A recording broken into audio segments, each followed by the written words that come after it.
Hello everybody, welcome to my next project. This one is a mountain landscape and I used mixed digital media for this. So I ended up using oil paint and pastels to replicate this beautiful, peaceful mountainscape picture. As you can see, it's got some great colors in this, and I decided to start with oil paint again just to give it a try, a second shot actually. If you guys know, in my last video, I did a picture of a kitten all in oil paint, and I did struggle with it a bit. But since then, I've had to increase the sensitivity on my Wacom tablet. So I'm just trying out the new sensitivity by oil painting again, and it does make a difference actually. And this is actually one of those instances where blending does work for this photo. Um, In case you're wondering, I'm pretty sure that original picture is a photo just because of the texture in the foreground of the dark mountainside. And as you can see, I started out with the yellow as the neutral background color, and I'm just working all my colors off of that. Not only because is it in the middle of the original photo, but because it is a nice neutral color between the blue and the pink. So the yellow seemed to work really well with it. And as you can see, I'm starting to create the mountainscapes, which are a lovely shade of peachy pink in the background. And for this part, this is where I start using the pastel instead of the oil paint because I needed something a little bit more precise than what I was getting. And I knew that I needed to blend the heck out of this.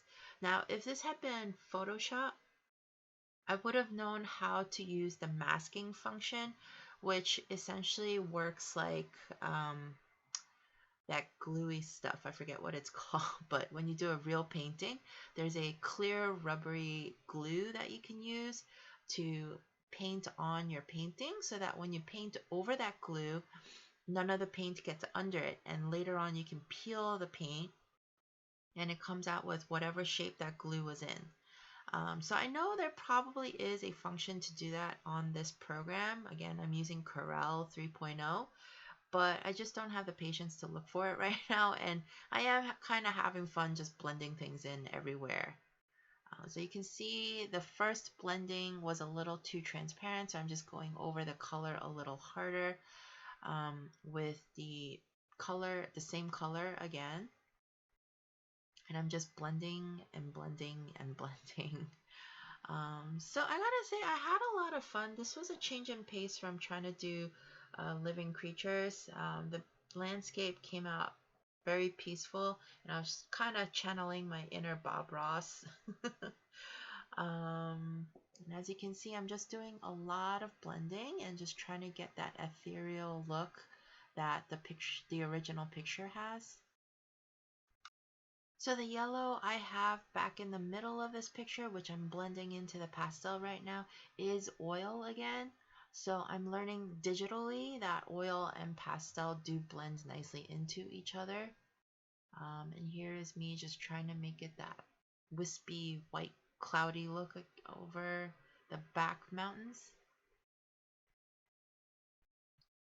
Now, overall, I think this painting is coming along really well, and it was definitely a relief over trying to get some major details into a piece the way I had to do with the puppy and the kitten.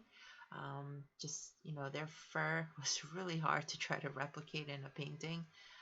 But this, it's just a lot of peaceful shapes and then a lot of blending, which apparently is my favorite thing to do now in drawings, is just blend, blend, blend. Um, and as the mountains get closer to you, they do get darker. Just like in real life, when things are further out, they look a little more blurry and a little more light.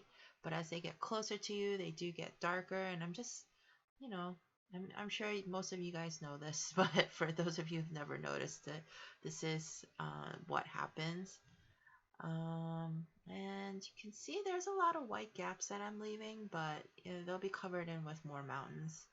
Just trying to get the light and the darks set up.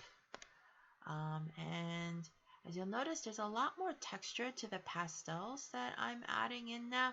It's because I've gotten over my fear of pressing too hard on the tablet. It is pressure sensitive, and I've just been too afraid of scratching the surface of the tablet by pressing too hard.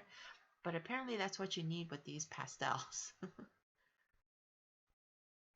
Now at this point of the picture, I am actually moving a bit faster, not just because I'm getting more comfortable with the program, but I'm actually excited to get to those dark mountains that are in the foreground of the original picture.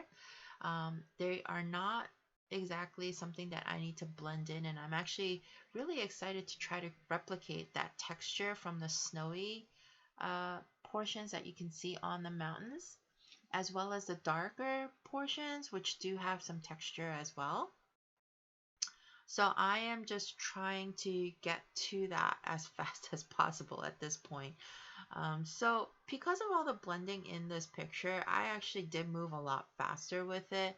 And again, some of that could be just because I'm getting more comfortable with the oil painting and pastel features of this program.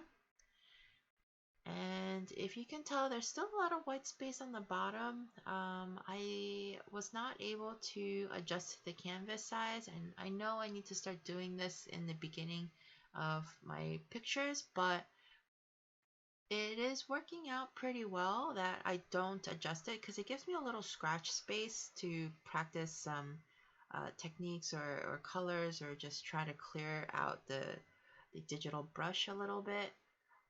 And finally, I've gotten to the mountains, which is really exciting. You can see how fast I'm moving, even though this is a sped up video. It is still moving a lot quicker than it was in the background. And I'm not going to blend this too well. I am going to blend this a bit just because it's the mid-tone of the mountain. And there we go. And very soon I'm about to try the texture. So here we go. So going back to my explanation of the extra space on the bottom, it is a great place to do scratch work, meaning see what this color looks like, see what this brush stroke looks like. But cropping the photo at the end is not bad either, because just in case my proportions are a little off, it does give me a little leeway. And you can see I had a lot of fun with the pastel on this part. I was pressing pretty hard this time just to give it that rough texture. The background, or the paper of this picture, is supposed to replicate a linen canvas, so I knew the pastels would get some texture, not just from the chalky replication of digital pastels, but also because of the replication of the background. And you can see it's just pretty easy. Just press hard enough and the textures will pick it up. And there is a itty bitty figure on the mountainside, so I had a lot of fun drawing that with color pencil actually. And at this point, I am pretty sure I'm done with the photo, so I started cropping it.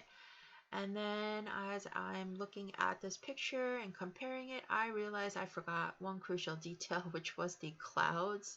So I'm going back in with the oil paint and just trying to replicate the texture but wispiness of the clouds. So I'm just kind of putting brush strokes there and blending it, but not blending it too much that I lose the texture. So you can see I'm just I kind of know how much it'll spread out by now, so I've gotten the strokes down to where I need. And since the clouds aren't quite straight, I'm kind of making my blending a little bit curvy. And there we go with the finished product. If you enjoyed this video, please like and subscribe to my channel. But again, thank you for watching my video as always, and have a good day.